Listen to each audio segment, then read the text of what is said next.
This is the first model concentration camp where an estimated 30 to 50,000 deaths occurred, with around 200,000 prisoners passing through over the years. This concentration camp was intentionally built in the summer of 1936 by the Nazi regime, primarily as a model camp, but also as a place to train SES soldiers who would actually then go on to run other camps.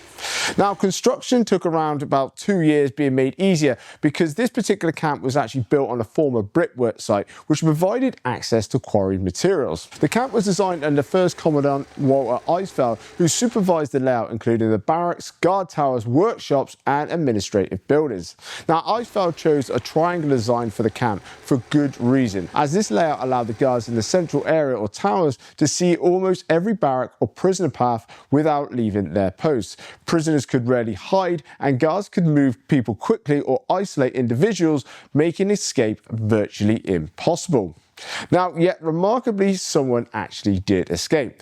Now, most people would imagine, someone climbing a fence or digging a tunnel, but Richard Krebs relied on psychology and disguise. He obtained an SAS uniform, studied the guards' behavior, and actually learned the camp's routines. Now, at the time, many guards were inexperienced recruits and still in training. So Krebs put on the uniform, walked confidently towards the main gate, and because the guards actually feared questioning someone who actually outranked them, he simply just walked out, and he later fled Nazi Germany and wrote an autobiography about his escape, which I found amazing. It seemed like the only way you could actually get out. As walking around the camp, I couldn't help but think how possible escape seemed, just looking at the walls and the guard towers. But visiting this site was one of the highlights of our trip to Berlin. Now, the camp is just north of the city and is about a 40-minute train ride from the centre of Berlin. Now, its proximity to Berlin actually gave it a central role in the Nazi camp system. And by 1938, it became an administrative headquarters for all the concentration camps. Now, when we first arrived, walking around the outside, the walls didn't seem particularly high until you realise there are actually 2 walls plus guard towers. Areas that are now trees and monuments were once SAS administration and Gestapo headquarters. We then entered through the main gate, which is remarkably well preserved, as the space opens up, revealing where prisoners were held. Now, originally this camp held political prisoners, but over the years it expanded to imprison groups targeted under Nazi racial policies, including Jews, Jehovah's Witnesses, and others. Now, the barracks actually fanned out across the site, and at its peak in 1944 to 1945, the camp actually held 40 to 48,000 prisoners at one time. Now, these prisoners were actually forced to build and expand the camp. As the war progressed, they were then pressed into the Nazi war economy.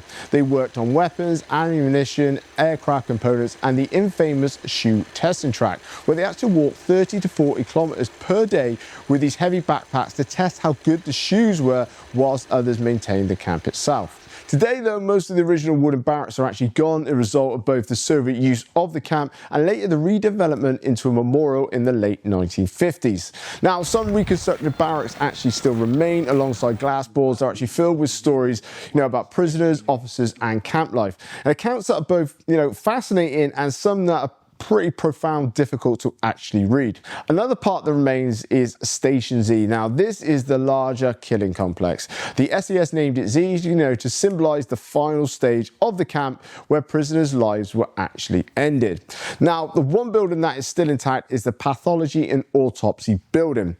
And it's got a ground floor operating tables where the SES doctors would conduct post-mortems, medical experiments, and autopsies. And they had also a basement morgue where bodies were actually stored before cremation.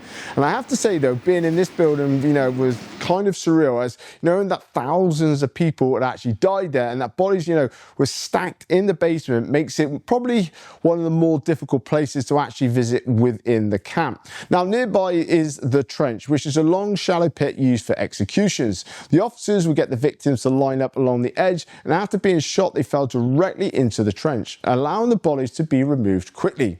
Now, this method played a significant role during Operation Barbarossa, when Nazi authorities began to systematically execute certain categories of Soviet prisoners of war, particularly political commissioners and Jewish soldiers. They were first transported in by train or truck and then interrogated. Then the Gestapo and the SAS soldiers would then select the ones to be executed. The Nazis later decided to develop a different method due to it being relatively crude and visible. So they came up with the neck shot installation, which what they felt was a more concealed and efficient killing method.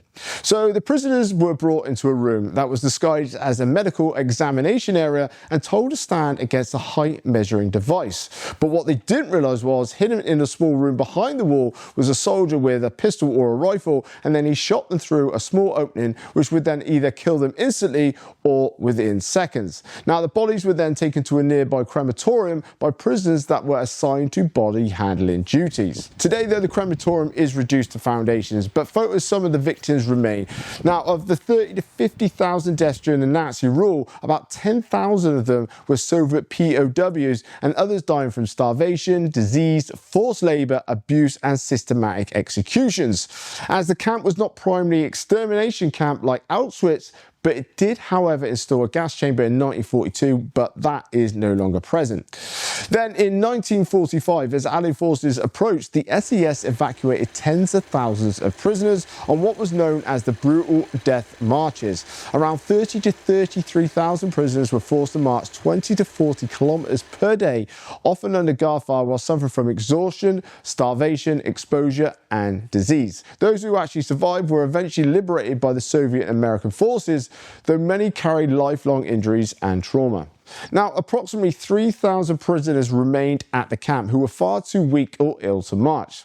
Once the Red Army and the Polish medical teams arrived, they provided food and care, though sadly some of them actually still died in the following days or weeks. But among the survivors were two notable figures who actually became very influential after the war. The first being a Soviet writer and human rights advocate who later chronicled life under Nazi captivity, and a Cypriot RAF pilot who survived imprisonment and actually went on to serve as president of Cyprus from 1993 to 2003. And it's these stories that highlight the resilience and extraordinary lives that actually emerged from unimaginable suffering. Now, after the war, life on the camp didn't end there, as the Soviet secret police called the NKVD took over, transforming it into what they classed as a special camp, calling it first Special Camp Number 7, before later renaming it Special Camp Number 1. So from 1945 to 1950, around 60,000 people were in prison, including former Nazis, civilian and youths, many without trial and sealed off from the world. Living conditions were extremely harsh, overcrowded with limited food and medical care, resulting in approximately 12,000 deaths. But the Soviets chose not to have, mass executions like that of Station Z. But the Soviets did reuse existing infrastructure, repairing and repurposing buildings for detention, and this is where the survivors spent long periods, confined, often in isolation with minimal forced labour. It's these buildings that have been remade on the camp today for people to view and to see how life was actually like for prisoners living on the camp during both the periods of its use. But once the Soviets actually withdrew in 1950, the remaining prisoners were either released, handed over to East German authorities, or actually transferred.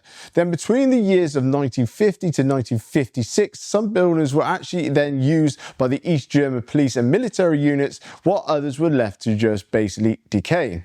It was then in 1956 East Germany decided to transform the site into a national memorial, commemorating victims of Nazism and creating a symbolic and anti-fascist site. Most wooden barracks were actually demolished, leaving a more open space, but key structures were preserved, like the ones at the gatehouse, perimeter structures, and execution areas like Station Z. But a large memorial tower was constructed as a visual and symbolic focal point.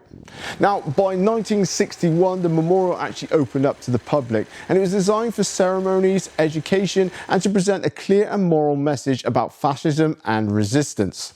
Now, walking around it today in 2026, the camp remains a powerful reminder of the horrors, of World War II and the later Soviet period. And it's hard to wrap your head around the fact that 60,000 people were crammed into areas, that feel so open today.